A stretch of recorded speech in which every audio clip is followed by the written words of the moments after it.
মহারাষ্ট্র, কেরল, কর্ণাটকের পর এবার পশ্চিমবঙ্গে খোঁজ মিলেছে করোনার নতুন উপপ্রজাতি KP.2 এর।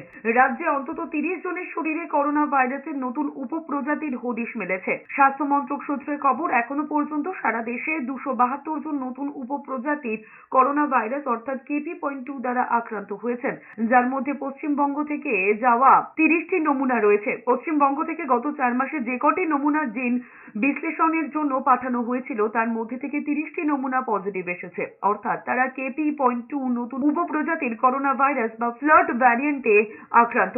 স্বাভাবিকভাবেই এই তথ্য সামনে আসার পরে উদ্বেগ বেড়েছে। তবে মাস্কে মুখ ঢেকে বের হওয়া নিয়ে কেন্দ্রীয় স্বাস্থ্য মন্ত্রক এখনো কিছু জানায়নি। এর মধ্যে খবর, কলকাতার বুকে মাথা চাড়া দিচ্ছে মারণ ভাইরাস KP.2। গত এক সপ্তাহে 5 জনের দেহে কোভিড ভাইরাস মিলেছে। ইতিমধ্যে হাসপাতালে ভর্তি করা হয়েছে কয়েকজনকে। উল্লেখ্য, গত কয়েকদিন ধরেই মহারাষ্ট্রে কোভিড আক্রান্তের সংখ্যা বাড়তে শুরু করেছে। তার মধ্যেই কলকাতায় নতুন করে কোভিড আতঙ্ক ছড়িয়েছে।